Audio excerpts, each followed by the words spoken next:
Chers amis, que la paix de Dieu soit avec vous. Bienvenue dans cette émission Puissance de Dieu. Émission qui est basée sur la parole de Dieu dans l'épître de Paul aux Romains, chapitre 1er, verset 16. Comme dit l'apôtre Paul, car je n'ai point honte de l'Évangile. L'Évangile est une puissance de Dieu pour le salut de quiconque croit. Alors, bienvenue dans cette émission et je crois que nous allons passer un merveilleux moment autour de la parole de Dieu. Souvenez-vous que dans cette émission, il faut toujours avoir votre Bible afin de suivre la parole de Dieu pour vérifier tout ce que je dis est écrit. Que le nom du Seigneur soit béni. Avant de commencer cette émission, je vais prier le Seigneur. Je vous demande de bien vouloir vous incliner avec moi. Je vais prier Dieu. Père éternel, Dieu Tout-Puissant, Créateur du ciel et de la terre, au nom de Jésus-Christ, ton Fils, et par la puissance du Saint-Esprit, je viens à toi en cet instant. Père, je m'humilie à tes pieds, car je reconnais que je suis un pécheur. Je te demande pardon pour tous mes péchés, en pensée, en parole, en action. Tout ce que j'ai pu dire, faire et penser jusqu'à cet instant qui ne t'a pas glorifié. Pardonne-moi et accorde-moi ta grâce et purifie-moi de tout péché par le sang de Jésus-Christ, afin que je sois en parfaite communion avec toi et que je puisse porter ta parole comme tu nous le demandes, Seigneur mon Dieu, de toute la vérité, afin que ta gloire se manifeste dans les cœurs et que réellement, Seigneur mon Dieu, tu accompagnes ta parole par les miracles et les prodiges, Seigneur. Que ton nom soit béni, que ton nom soit glorifié. Je te rends grâce pour tous tes bienfaits, Père, au nom de Jésus-Christ. Merci, Seigneur. Amen. Voilà, je crois que vous avez passé une bonne semaine. Eh bien, nous allons continuer autour de la parole de Dieu. Que Dieu vous bénisse. Nous allons tout de suite passer à la prédication.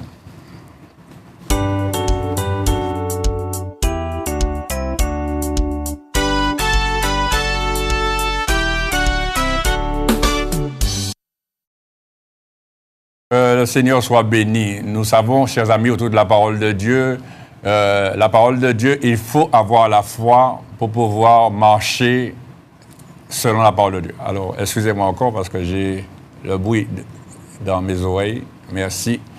Voilà. Donc, nous allons ouvrir la parole de Dieu dans l'Évangile de Matthieu, le chapitre 4. Évangile de Matthieu, vous qui avez vos Bibles chez vous, prenez la Bible et ouvrez-la dans l'Évangile de Matthieu, le chapitre 4. Nous allons lire un verset, c'est le verset 4. Vous connaissez bien ce passage pour certains, et pour vous qui ne le connaissez pas, eh bien, c'est le jour où Jésus a été emmené par l'Esprit dans le désert pour être tenté par le diable. Et après avoir jeûné 40 jours et 40 nuits, il eut faim. Le tentateur s'est approché, lui dit, « Si tu es fils de Dieu, ordonne que ces pierres deviennent des pains. » Et Jésus répondit, voilà cette parole qui nous intéresse, Jésus répondit, il est écrit, l'homme ne vivra pas de pain seulement, mais de toute parole qui sort de la bouche de Dieu. C'est une phrase et c'est une parole très importante, chers amis, pour vous qui écoutez, vous qui me regardez. Sachez une chose, c'est que la parole de Dieu, eh bien, elle donne la vie. Mais elle ne donne pas la vie comme le pain que nous mangeons nous donne. Parce que vous savez, l'homme ne vivra pas de pain seulement. Ça veut dire que l'homme vit de pain.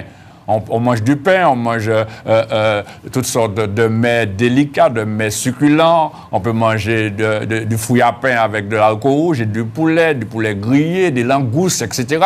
Oui, ça fait du bien au corps, on est content, on aime, on passe de bons moments au restaurant, on passe un peu de moments à la plage à manger des grillades. Oui, mais cela nourrit le corps, mais cela ne donne pas la vie éternelle au corps. Parce que même en ayant mangé beaucoup de langoustes, beaucoup d'huîtres, beaucoup d'achines, beaucoup de pommes de terre, de pâtes de riz, etc., d'haricots verts, eh bien, on meurt quand même. Ce qui veut dire que cette nourriture-là ne suffit pas. Et Jésus est en train de montrer, par ce verset, qu'il y a une autre nourriture, eh bien, qui nous permet de vivre éternellement. Et c'est là l'important. Une nourriture qui nous permet de vivre éternellement. Et cette nourriture, elle vient de la parole de Dieu. C'est la parole de Dieu. C'est pourquoi il dit, l'homme ne vivra pas de pain seulement, mais l'homme vivra de toute parole qui sort de la bouche de Dieu. Tout ce qui sort de la bouche de Dieu porte la vie. Porte la vie non seulement à ton corps, mais aussi à ton âme. Parce qu'il y a beaucoup qui disent, ah, de toutes les façons, le mort, tout est fini, il n'y a rien, là, après la mort, c'est Tibet. Eh bien, détrompez-vous, chers amis. Parce que je vais vous montrer un passage et vous allez voir exactement ce qui se passe eh bien, quand on meurt, regardez avec moi dans le livre de la Genèse, le livre du commencement, dans le livre de la Genèse, le livre de la Genèse, le chapitre 2, le verset 7.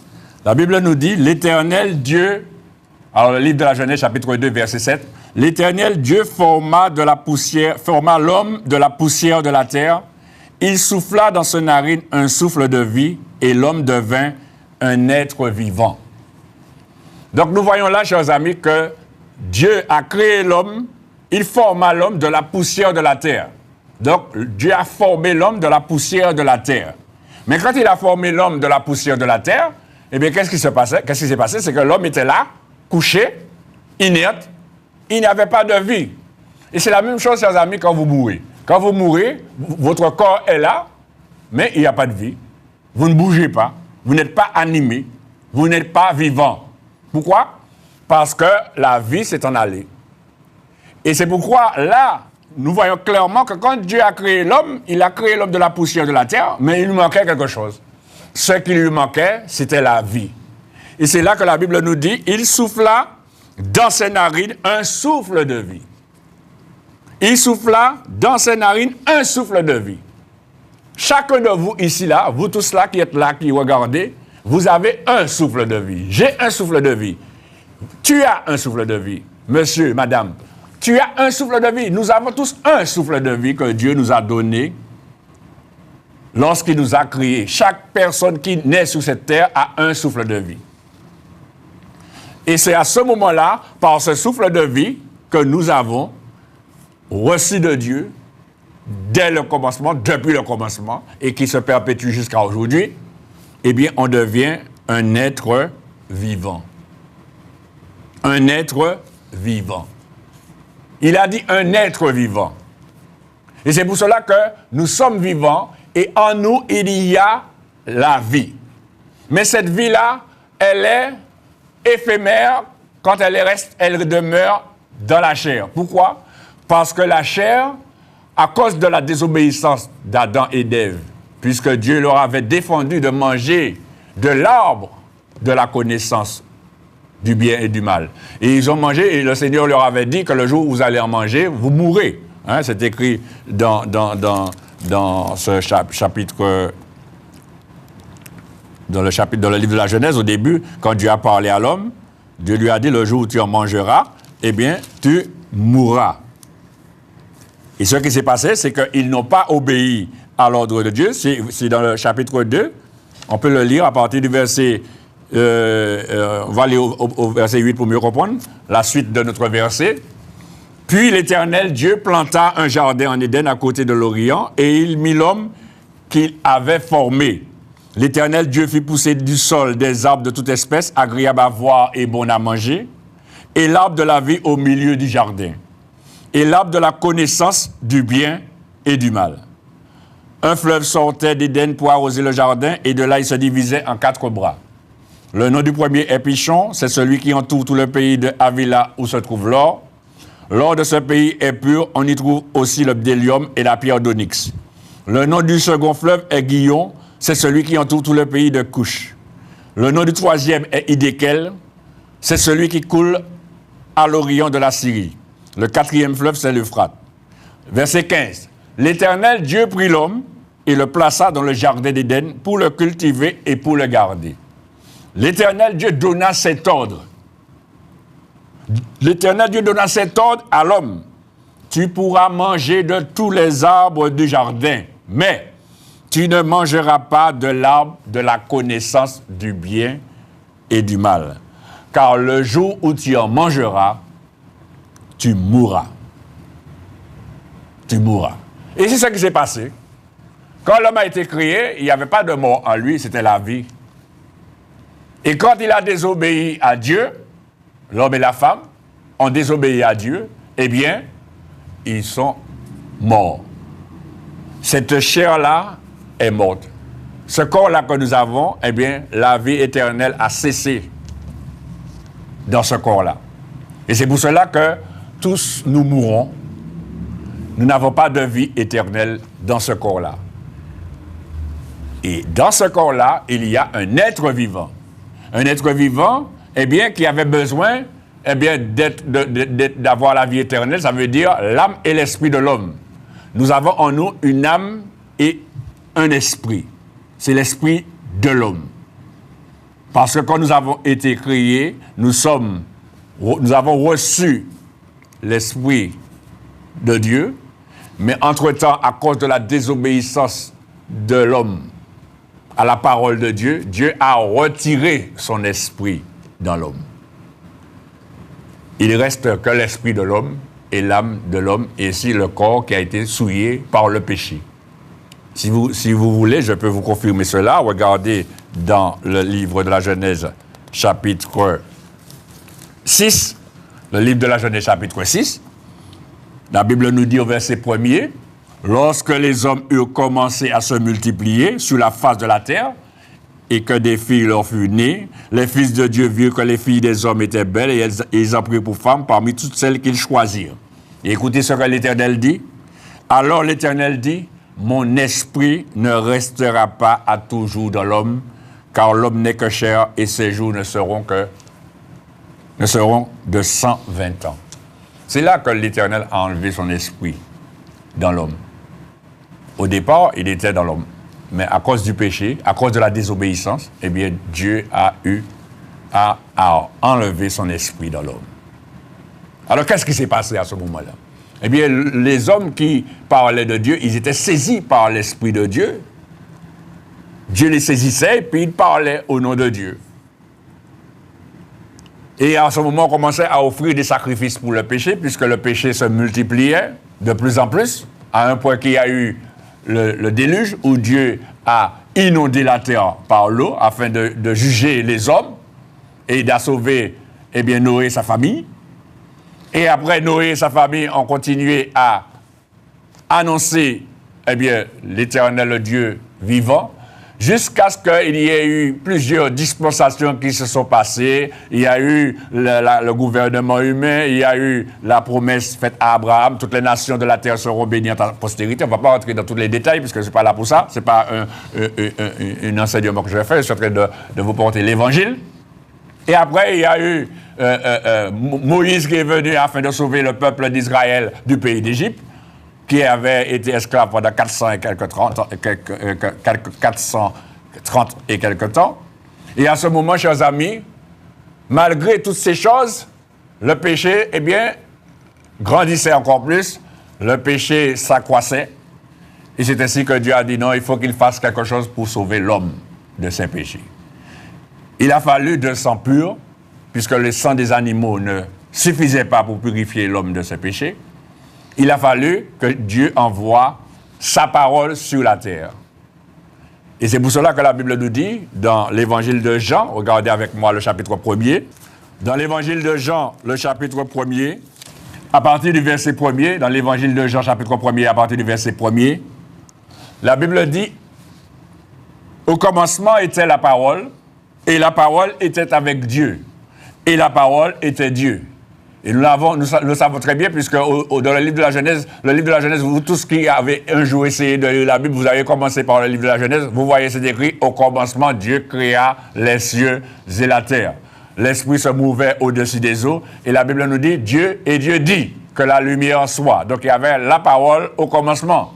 C'est pour cela qu'il dit, au commencement était la parole, et la parole était avec Dieu, et la parole était Dieu. Elle était au commencement avec Dieu. Toutes choses ont été faites par la parole. Et rien de ce qui a été fait n'a été fait sans la parole, chers amis. Dans la parole était la vie, et la vie était la lumière des hommes. La lumière, lui, dans les ténèbres, et les ténèbres ne l'ont pas reçu. Il y eut un homme envoyé de Dieu, son nom était Jean. Il vint pour servir de témoin, pour rendre témoignage à la lumière, afin que tous crissent par lui à la lumière. Il n'était pas la lumière, mais il parut pour rendre témoignage à la lumière. Cette lumière était la véritable lumière qui, en venant dans le monde, éclaire tout homme. Elle était dans le monde, et le monde a été fait par elle. Et le monde ne l'a point connue. Elle est venue chez les siens, c'est-à-dire le peuple d'Israël, et les siens ne l'ont point reçu, puisqu'ils l'ont crucifié. Mais, il dit, à tous ceux qui l'ont reçu, à ceux qui croient en son nom, elle a donné le pouvoir de devenir enfants de Dieu, lesquels sont nés non du sang, ni de la volonté de la chair, ni de la volonté de l'homme, mais de Dieu. Et la Bible nous dit au verset 14, « Et la parole a été faite chair, et elle a habité parmi nous pleine de grâce et de vérité, et nous avons contemplé sa gloire, une gloire comme la gloire du Fils unique venu du Père. » Amen. Cette parole, chers amis, qui donne la vie, est venue sur la terre. Il a fallu qu'elle vienne, et elle a été faite chair, afin de sauver les hommes, de sauver l'humanité. Parce qu'au départ, eh bien, la parole est venue, et son nom est Jésus. Jésus est la parole de Dieu, Jésus-Christ. Et elle est venue, elle a porté la vie à l'humanité. Elle est venue donner la vie, afin que l'homme, eh bien, retrouve cette dimension qu'il avait au départ de la création, qu'il a perdue par la désobéissance. Il a fallu que Dieu, eh bien, crée un homme nouveau, parce que cette création, au départ, cette chair qui a été créée, elle ne pourra pas entrer dans le royaume de Dieu. La Bible nous dit, la chair et le sang ne peuvent hériter le royaume de Dieu. C'est écrit dans l'épître de l'apôtre Paul aux Corinthiens. Vous pourrez faire la lecture. Donc, si la chair et le sang ne peuvent entrer dans le royaume de Dieu, il y a bien quelque chose qui doit entrer. Eh bien, c'est cet homme nouveau que Dieu a créé dans celui qui reçoit Jésus-Christ dans sa vie. Celui qui reçoit la parole, eh bien, à ce moment, il naît. Il naît de nouveau. C'est pour cela qu'il y a beaucoup de personnes qui ne comprennent pas que pour pouvoir, eh bien, marcher avec Dieu, pour pouvoir suivre Dieu, pour pouvoir, eh bien, entrer dans le royaume de Dieu, il faut passer par les eaux du baptême. Il faut être baptisé d'eau et baptisé du Saint-Esprit. Si tu n'as pas cela, chers amis, si tu n'es pas baptisé d'eau et tu n'es pas baptisé du Saint-Esprit, tu as un problème. Tu n'es pas né de nouveau. Ce n'est pas moi qui le dis, c'est écrit. Parce que même la nature nous enseigne que l'enfant, quand il naît, eh bien, il est dans de l'eau dans le ventre de la mère. N'est-ce pas? Et dans cette eau, c'est qui est un symbole du baptême d'eau, puisqu'il est dans l'eau, à un point que même maintenant, on fait les femmes accoucher dans des piscines ou dans de l'eau. Parce que l'enfant est déjà dans l'eau. Et pendant qu'il est dans l'eau, dans le ventre de sa mère, il prend tout ce qui est de ses parents, il prend aussi l'esprit de l'homme, et il prend tout ce qui est de ses parents au niveau corporel, au niveau physique. Afin que quand ils naissent, eh bien, ils naissent dans le monde. Ah, il y a un temps, 9 mois, 8 mois, 7 mois pour certains, ça dépend. Et puis, à ce moment-là, ils entrent dans le monde. Donc, je peux dire, si quelqu'un veut entrer dans ce monde, il faut qu'il passe par la naissance. N'ai-je pas raison? C'est la vérité. Puisque pour que tu puisses entrer dans ce monde, il a fallu que tu naisses, n'est-ce pas? Voilà. Eh bien, c'est la même chose, chers amis. Si tu veux entrer dans le royaume de Dieu, il faut naître de nouveau. Naître de nouveau, ce n'est pas retourner dans le ventre de ta mère. Non.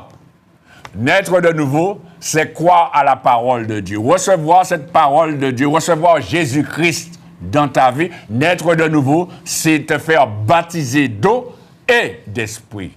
Et ce n'est pas moi qui le dis, c'est écrit. Regardez avec moi dans l'évangile de Jean, le chapitre 3. Regardez avec moi dans l'évangile de Jean, le chapitre 3.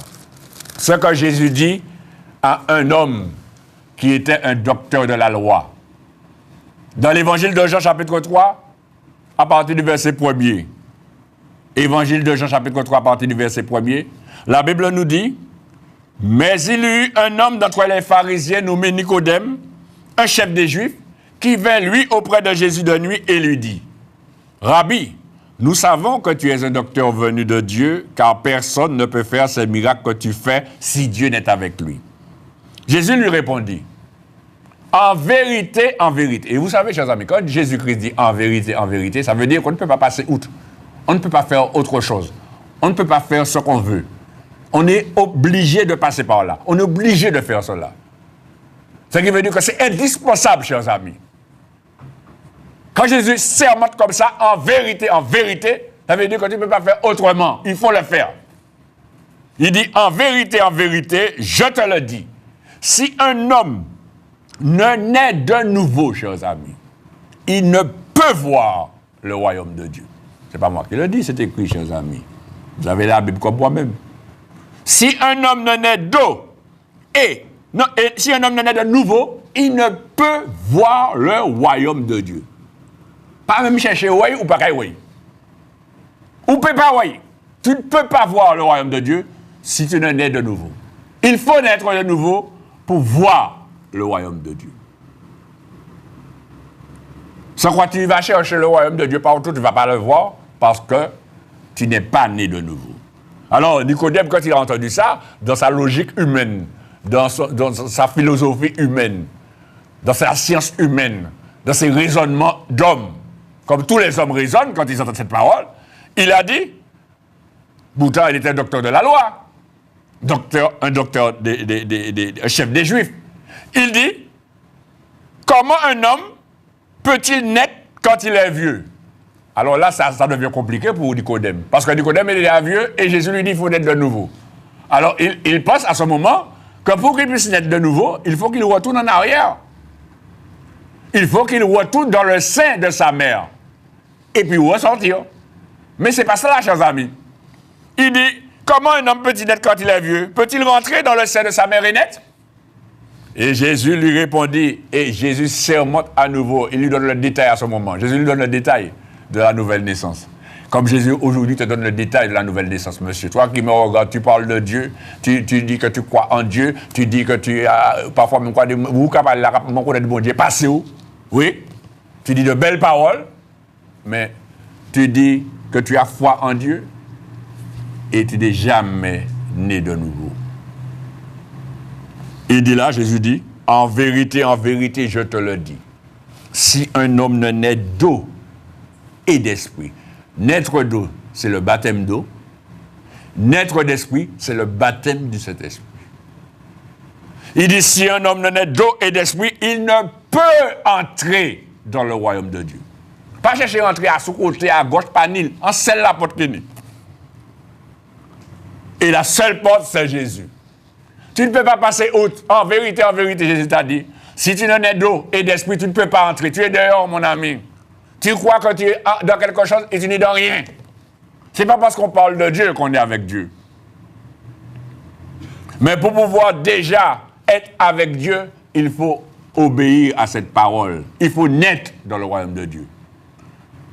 Celui qui est dans le monde, il peut parler des choses du monde. Parce qu'il est né dans le monde, n'est-ce pas? Si aujourd'hui tu peux dire ce que c'est qu'une voiture, un ordinateur, un poteau électrique, un avion, un arbre, un mango, un fouille à pain, c'est parce que tu es dans le royaume de Dieu, parce que tu parles dans le royaume de Dieu. Tu es dans le monde. Tu vois le royaume du monde. Tu vois ce qui se passe dans le monde parce que tu es né dans ce monde.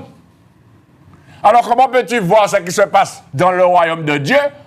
Comment peux-tu connaître ce qui se passe dans le royaume de Dieu si tu n'es pas né dans le royaume de Dieu? Comment peux-tu connaître ce qui se dit dans le royaume de Dieu et comprendre le langage qui est dans le royaume de Dieu si tu n'es pas né dans le royaume de Dieu? Beaucoup veulent faire des chemins crochus pour pouvoir essayer d'obtenir quelque chose. Non, chers amis, ça ne se passe pas comme ça. Il y a un chemin à suivre. Il y a un chemin à suivre. Et Jésus montre le chemin. Pourquoi Jésus montre le chemin? Parce que Jésus a dit lui-même, dans l'évangile de Jean, chapitre 14, verset 6, « Je suis le chemin ». Il n'y a pas d'autre chemin, chers amis. Il y a un seul chemin. Jésus dit, « Je suis le chemin, la vérité et la vie. Nul ne vient au Père que par moi. » Personne ne peut venir à Dieu que par Jésus. Sans Jésus, pas de Père. Sans Jésus, pas de Dieu. Sans Jésus, tu ne peux pas entrer dans le royaume de Dieu. Sans Jésus, tu ne peux pas voir le royaume de Dieu. C'est pour cela que Jésus dit, Jésus montre quoi la voie, Jésus te dit comment il faut faire. Parce qu'il voit ta sincérité, il voit ton honnêteté, il voit que tu veux, eh bien, marcher avec Dieu. Il voit que tu veux croire, que tu veux manifester ta foi en Dieu. Mais, eh bien, il te dit, il faut faire cela. Ça fait 20 ans que tu écoutes la parole de Dieu et tu n'es jamais né de nouveau. et puis tu te dis enfant de Dieu, mais tu es à côté de la plaque. Excuse-moi de te dire ça, mais c'est la vérité. Tu es à côté complètement.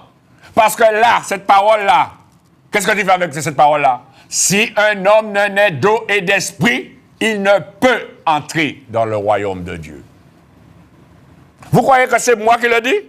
Parce que je veux défendre quoi que ce soit? Non, mes amis, je ne suis pas là pour défendre une religion ou quoi que ce soit. Non, mes amis. Je suis en train de vous enseigner et de vous porter l'évangile. Annoncer l'évangile. Regardez ce que Jésus a dit à ses disciples dans l'évangile de Matthieu, chapitre 28. Vous allez voir que ce n'est pas moi qui le dis. C'est Jésus qui le dit. Ce n'est pas moi, chers amis. Dans l'évangile de Matthieu, chapitre 28, versets 18 et 19. Regardez, chers amis, ce que Jésus dit à ses disciples. Jésus dit là,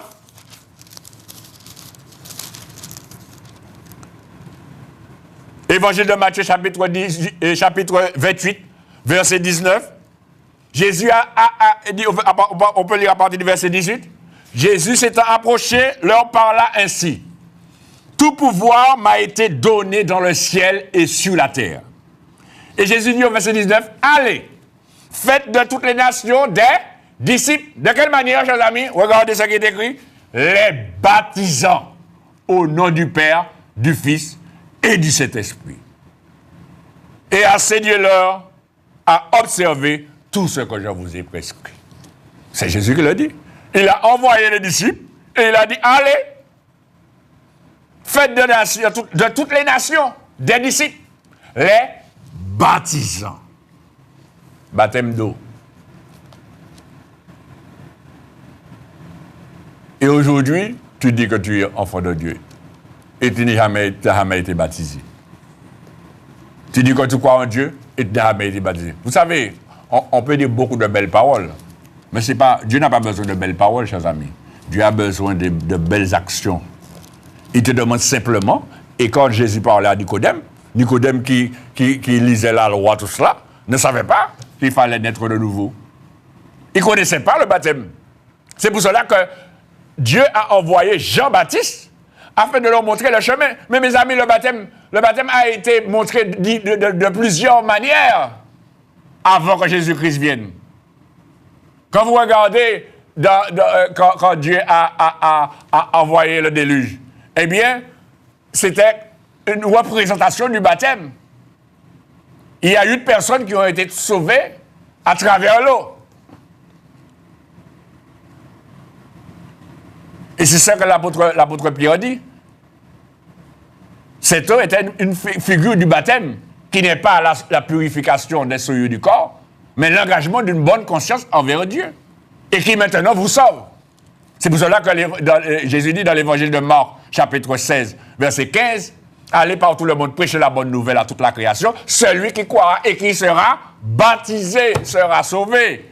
Mais celui qui ne croira pas sera condamné. » Vous voyez, chers amis, dans toute la parole de Dieu, dans la dimension de la grâce, il est important, indispensable, si tu veux entrer dans le royaume de Dieu, si tu veux voir le royaume de Dieu, voir la gloire de Dieu, il faut que tu naisses d'eau et d'esprit. Il faut que tu sois baptisé d'eau. Il faut que tu naisses d'eau. Il faut que tu sois baptisé du Saint-Esprit. Il faut que tu naisses de nouveau pour voir le royaume de Dieu. Tant que tu n'auras pas fait cela, tu as un problème dans ta vie.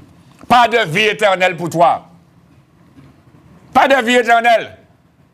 Parce que Dieu a tant aimé le monde, dans l'évangile de Jean chapitre 3, verset 16, qu'il a donné son Fils unique, afin que quiconque croit en lui, ne périsse point, mais qu'il ait la vie éternelle. Et quand tu dis, je crois en Jésus-Christ, eh bien tu dois être dans cette position, dans cet état où tu es né d'eau et d'esprit. Si tu dis, je suis Jésus, eh bien tu dois aussi faire comme Jésus-Christ a fait. Regardez, chers amis, puisque Jésus-Christ n'a pas parlé comme ça. Lui-même, il a dit, je suis le chemin, et bien il a montré comment il faut faire. Regardez dans l'évangile de Matthieu, dans l'évangile de Matthieu, le chapitre 3. Regardez avec moi, chers amis. Dans l'évangile de Matthieu, chapitre 3.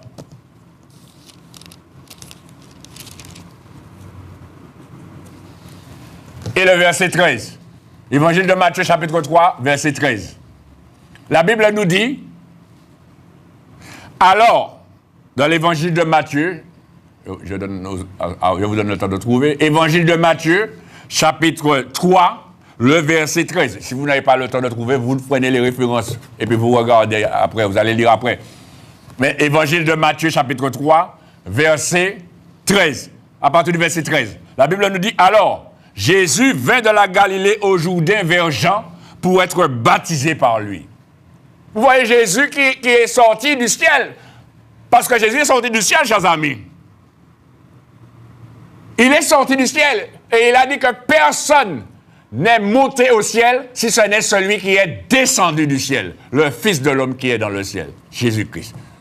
Et il dit, Jésus qui est sorti du ciel, il vient pour se faire baptiser par Jean-Baptiste. À un point que Jean, au verset 14, la Bible nous dit, Jean s'y opposait en disant, c'est moi qui ai besoin d'être baptisé par toi et tu viens à moi. Mais Jésus lui répondit, laisse faire maintenant, car il est convenable que nous accomplissions ainsi tout ce qui est juste. Voilà, chers amis. Accomplir ce qui est juste, c'est de se faire baptiser d'eau et d'esprit. Voilà ce qui est juste. Et Jésus l'a fait pour te montrer que toi aussi tu dois le faire. Lui qui n'avait pas besoin de le faire, puisqu'il est sorti du ciel. C'est lui la parole faite chair sous la terre. Il aurait pu dire, bon, ben, les amis, écoutez, comme moi je suis sorti d'en haut, je n'ai pas besoin de me faire baptiser, mais il faut que vous fassiez baptiser. Mais ce serait trop facile. Les gens auraient dit, ah ouais, il a dit il faut se faire baptiser, mais lui-même il ne s'est jamais fait baptiser. Il aurait pu nous donner l'exemple. Eh bien là, personne ne peut dire qu'il a parlé, mais il a montré l'exemple. Et la Bible nous dit, quand il a dit à Jean-Baptiste, laisse faire maintenant, car il est convenable que nous accomplissions ainsi tout ce qui est juste, Jean ne lui résista plus. Eh bien, Jean l'a baptisé, chers amis. Ils sont entrés dans l'eau, et puis Jean l'a plongé. Je vous rappelle, en passant, chers amis, le mot baptême, ça veut dire immersion, d'accord? Ça veut dire qu'on est plongé dans de l'eau, dans de l'air, dans le liquide, etc. Mais on est plongé dans. C'est pas toi qui te plonges, tu te fais plonger. Amen. C'est pas l'eau qui doit venir sur toi, mais c'est toi qui dois entrer dans l'eau. Vous comprenez, chers amis? C'est ça le baptême. Si l'eau vient sur toi, eh bien, n'importe qui peut aller se faire baptiser. Je vais quand même me mettre sous la pluie, et puis je vais dire, je vais se baptiser. Je vais quand même me mettre sous la douche aussi, et puis je dis, je me baptise. Non, chers amis, ce n'est pas le baptême. Le baptême, l'eau ne vient pas sur toi, mais le baptême, c'est tu es plongé dans l'eau. Voilà, chers amis. C'est immersion, ça veut dire. Regardez votre dictionnaire, vous allez voir. Baptême, c'est immersion. Et c'est là, chers amis, la Bible nous dit, au verset 16, dès que Jésus eut été baptisé. Jésus s'est fait baptiser, chers amis. Ah, tu ne savais pas ça? Eh bien, je te le dis aujourd'hui. Jésus est baptisé. Et toi? Jésus s'est fait baptiser, chers amis. Jean-Baptiste a baptisé Jésus. Là, Jésus nous montre le baptême d'eau, si un homme naît d'eau et d'esprit. Là, c'est le baptême d'eau. Mais continuons, chers amis, regardez. La Bible nous dit, dès que Jésus eut été baptisé, il sortit de l'eau. Ça veut dire que s'il sortit de l'eau, c'est parce qu'il est entré dans l'eau, chers amis. Si vous sortir de l'eau, c'est parce qu'on est entré dans l'eau. C'est clair et net, c'est simple. Dès que Jésus eut été baptisé, il sortit de l'eau, et la Bible nous dit, et voici, les cieux s'ouvrirent. Et il vit l'Esprit de Dieu descendre comme une colombe et venir sur lui. Ça, c'est le baptême du Saint-Esprit. Si un homme n'est d'eau et d'esprit, il ne peut entrer dans le royaume des cieux.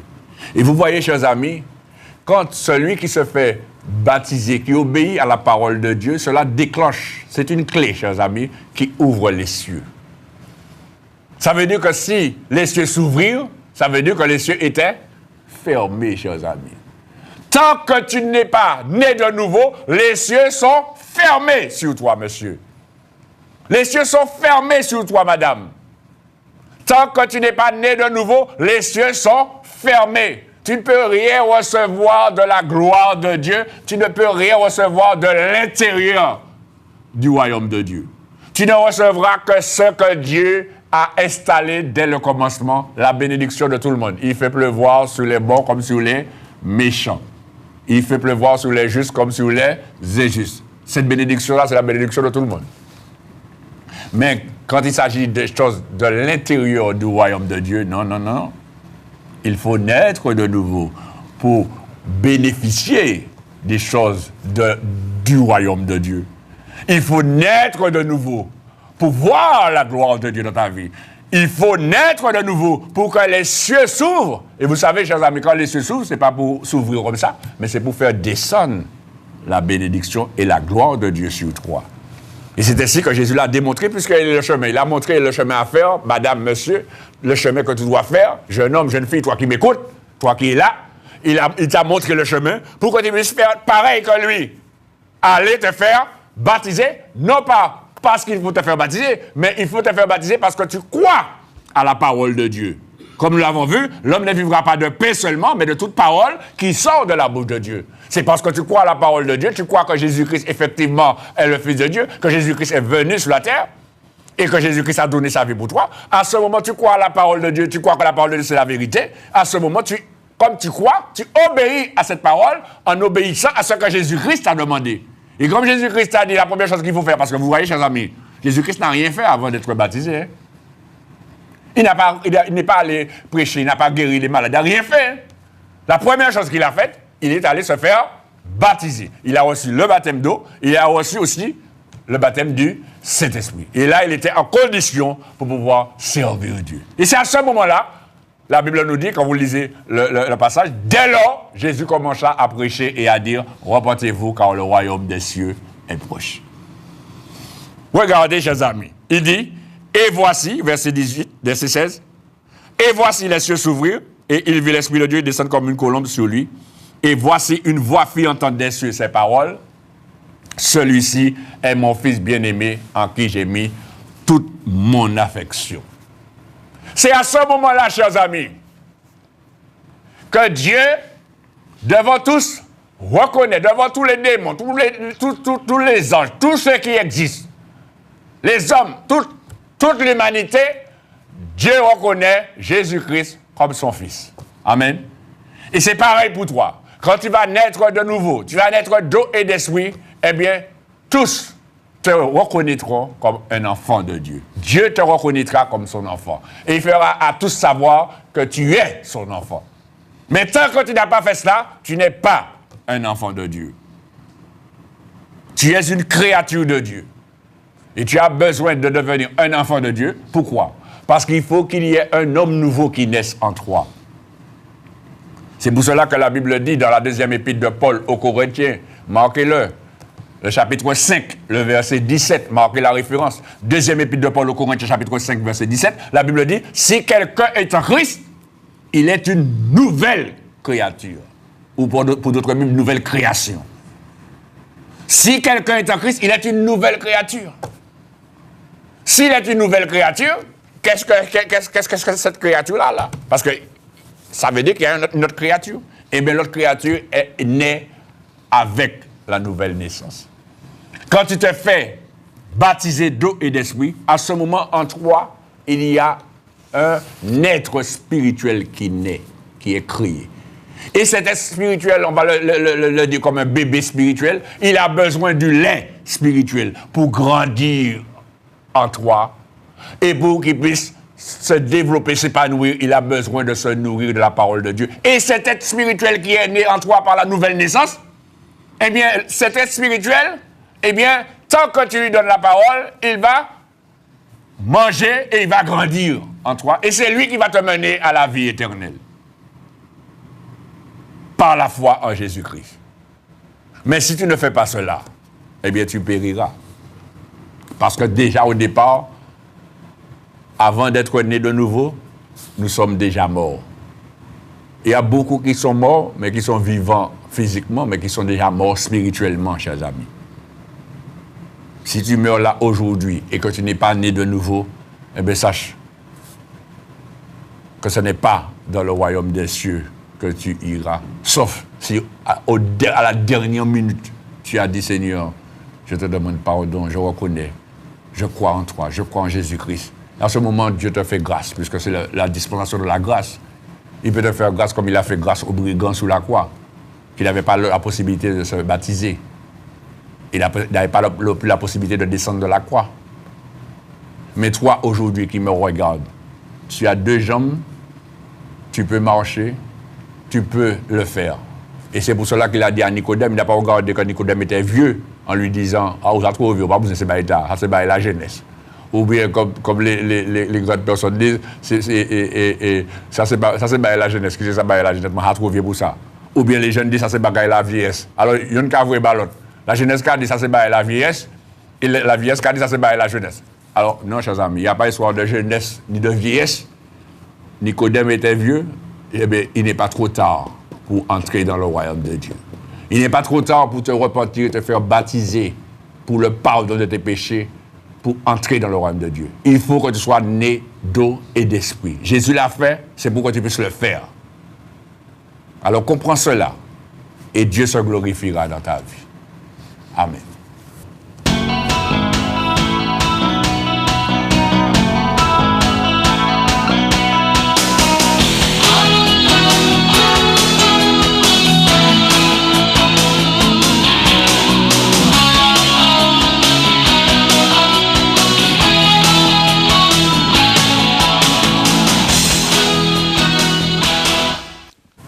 Gloire à Dieu, merci Seigneur. Alors sachez, chers amis, si vous voulez obéir à la parole de Dieu, vous voulez vous repentir et vous faire baptiser, vous voulez commencer une vie avec Dieu, en marchant avec Dieu, vous avez la possibilité d'appeler au numéro qui s'affiche. Et à ce moment, vous allez trouver quelqu'un qui va vous dire ce qu'il faut faire. Et si vous voulez écouter la parole de Dieu, vous pourrez venir à la ZAC de Rivière-Roche, bâtiment D5 à Fort-de-France, écouter la parole de Dieu. Si vous désirez vous faire baptiser, vous pouvez venir au jour de réunion, le mardi soir à 18h30, le jeudi soir à 18h30 et le dimanche matin à 10h. Que Dieu soit béni. Alors maintenant, je vais prier pour tous ceux qui sont malades. Je sais qu'il y a beaucoup de ceux qui sont malades et qui auraient aimé que Dieu se glorifie dans leur vie, mais comme je vous ai dit, chers amis, ce n'est pas moi qui vous guéris, mais c'est Dieu qui vous guérit si vous croyez. Et toutes les fois dans la parole de Dieu, où Jésus a guéri quelqu'un, il a dit, que veux-tu que je te fasse? Crois-tu que je puisse faire cela? Et il lui a dit qu'il se soit fait selon ta foi. Et c'est ce que je vous dis, qu'il vous soit fait selon votre foi. Si vous croyez que Dieu est capable de vous guérir, il le fera. Si vous croyez que Dieu est capable de vous délivrer, il le fera. Si vous croyez que Dieu est capable de vous toucher là où vous êtes, de faire quelque chose pour vous, il le fera. Et je vous le dis, je suis sûr de ce que je vous dis, parce que je l'ai expérimenté et je l'expérimente tous les jours. Dieu est vivant et il se glorifiera dans votre vie. Quel que soit ton problème, quel que soit ce qui t'arrive, sache qu'avec Dieu, tu peux t'en sortir. Je vais prier pour vous, chers amis, et si vous êtes malade, vous avez une douleur, vous avez des douleurs aux genoux, douleurs au ventre, douleurs à la tête, vous avez une douleur dans votre corps, vous avez un problème d'affection, vous avez un problème d'angoisse, vous avez une boule sur l'estomac, vous n'arrivez pas à dormir le soir, vous avez des insomnies. Justement, il y a beaucoup de personnes qui ne dorment pas, qui font toutes sortes de choses pour dormir. Mes amis, depuis l'âge de 22 ans que j'ai accepté le Seigneur, je dors comme un bébé. Rien ne vient me déranger dans mon sommeil. Avec Dieu, on dort comme un bébé. Vous comprenez? Mais avant mes 22 ans, je ne dormais pas. Parce que je faisais des cauchemars. Je voyais un tas de gros cochons qui venaient le soir après moi me manger, etc. Je ne dormais pas, je faisais un tas de cauchemars. Vous connaissez ça? Et il y a certainement de ceux qui font des cauchemars. Mais je vous dis, une seule personne peut vous délivrer de ces cauchemars, c'est Jésus-Christ. Donnez votre vie à Jésus-Christ en vous repentant, en vous faisant baptiser d'eau et d'esprit, et vous allez voir comment les cauchemars vont fuir.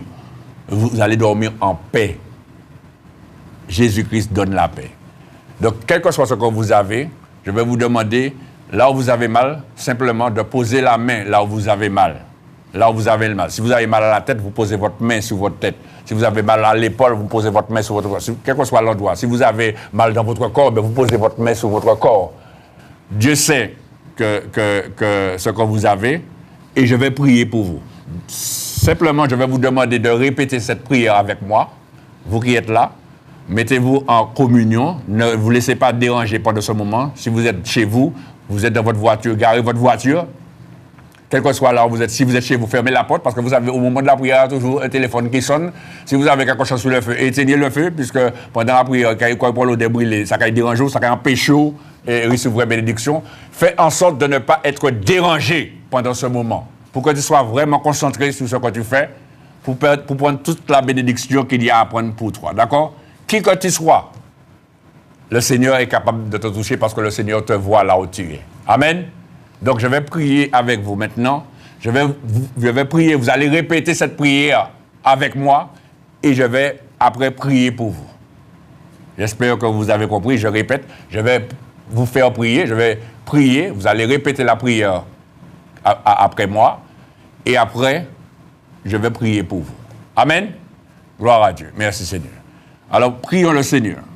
Répétez cette prière avec moi. Éternel Dieu Tout-Puissant, au nom de Jésus-Christ, ton Fils, et par la puissance du Saint-Esprit, je viens à toi en cet instant. Je reconnais que je suis un pécheur. Je te demande pardon pour tous mes péchés, pour tout ce que j'ai fait, pour tout ce que j'ai dit, pour tout ce que j'ai pensé, qui ne t'a pas glorifié. Maintenant, Seigneur, je te présente tous mes problèmes, tous les problèmes que j'ai. Je te présente les douleurs que j'ai, le mal que j'ai, la maladie que j'ai. Je crois, Seigneur, que toi seul, tu es capable de me délivrer, de me libérer, de m'affranchir au nom de Jésus-Christ, ton Fils. Merci, Seigneur, pour la bénédiction que tu m'accordes aujourd'hui, en cet instant, au nom de Jésus-Christ. Amen. Merci Seigneur. Maintenant, je vais prier pour vous. Alors, gardez la main posée là où vous avez mal. Posez la main là où vous avez mal. Si vous avez des problèmes de sentiments, vous mettez la main sur votre cœur. Si vous avez des problèmes de douleur dans votre corps, mettez la main là où vous avez mal. Et je vais prier pour vous au nom de Jésus-Christ. Vous restez en silence, vous fermez vos yeux et je vais prier pour vous au nom de Jésus-Christ. Si vous voulez garder les yeux ouverts, ça c'est vous. Mais je vous dis, fermez les yeux, c'est pour être concentré. C'est pas, vous pouvez garder les yeux ouverts si vous voulez. Hein. Et puis levez les mains vers le ciel et la tête vers le ciel. Et je vais prier pour vous au nom de Jésus-Christ, car Dieu est au ciel et nous sommes sous la terre. Amen. Prions le Seigneur, restez en silence. Père éternel, Dieu Tout-Puissant, Créateur du ciel et de la terre, au nom de Jésus-Christ, ton Fils, et par la puissance du Saint-Esprit, je viens à toi en cet instant, avec tous ceux qui sont là, Seigneur mon Dieu, qui s'attendent à toi, qui ont besoin, Seigneur mon Dieu, de ta puissance, que ta puissance se manifeste dans leur vie. Tout d'abord, Seigneur, je te demande pardon pour tous mes péchés, car je reconnais que moi aussi, je suis un pécheur. Mais par ta grâce, Seigneur mon Dieu, tu es le seul capable d'agir, Seigneur mon Dieu, dans la vie de tous ceux qui sont là. Les hommes, les femmes, les jeunes hommes, les enfants, tous ceux qui sont là en cet instant, Seigneur. Tu connais leurs problèmes, tu connais leur situation, tu connais, Seigneur, leurs souffrances, tu connais tout ce qui se passe dans leur vie. Maintenant, tous ceux, Seigneur mon Dieu, qui sont là, au nom de Jésus-Christ de Nazareth, selon l'autorité que tu m'as accordée, Père, je prends autorité maintenant sur tout esprit de douleur, sur tout esprit de mal, sur tout esprit de problème, sur tout esprit d'angoisse, sur tout esprit méchant. Satan, écoute-moi bien. Tu es déchu, tu es vaincu au nom de Jésus-Christ de Nazareth. Jésus t'a vaincu à la croix du Calvaire. Au nom de Jésus-Christ, Satan, je lis tes œuvres, je lis tes démons dans la vie de toutes ces personnes-là. Au nom de Jésus-Christ de Nazareth. Et je te commande maintenant de sortir d'eux, de sortir de ce corps, de sortir de ces corps, de sortir que toute douleur, toute maladie, tout problème, toute souffrance, toute animosité, toute insomnie, au nom de Jésus-Christ de Nazareth, je vous chasse de ces corps, au nom de Jésus-Christ, car Seigneur, tu m'as donné le pouvoir, en ton nom, au nom de Jésus-Christ, de chasser les démons, au nom de Jésus-Christ de Nazareth, je prends autorité sur tous ces démons, et je vous ordonne maintenant de quitter les corps maintenant, au nom de Jésus-Christ de Nazareth. Maintenant, vous qui êtes là, soyez guéris, soyez délivrés, soyez libérés, soyez affranchis maintenant de toute douleur, de tout mal, au nom de Jésus-Christ. Que l'Éternel vous accorde sa grâce et qu'il puisse réellement vous ouvrir les yeux de votre cœur, de votre intelligence, afin que vous puissiez solutionner, voir la solution de votre problème. au nom de Jésus-Christ et faire ce qu'il faut pour que sa gloire se manifeste dans votre vie. Au nom de Jésus-Christ, soyez bénis maintenant. Amen. Merci Seigneur. Gloire à Dieu. Merci Seigneur. Je crois que le Seigneur est capable de vous a touché. Je crois que le Seigneur vous a guéri. Faites ce que vous ne pouvez pas faire. Levez-vous. Cherchez vos douleurs. Cherchez ce que vous aviez. Et vous allez voir que, eh bien, vous n'avez plus rien. Dieu est tout-puissant. Qu'il vous soit fait selon votre foi. La prochaine fois, vous pourrez appeler pour témoigner, pour dire... C'est vrai, la prochaine fois, je vais vous donner la possibilité d'appeler pour tous ceux qui veulent compris pour eux et aussi pour ceux que le Seigneur a touché, a guéri. Amen. Gloire à Dieu. Merci Seigneur.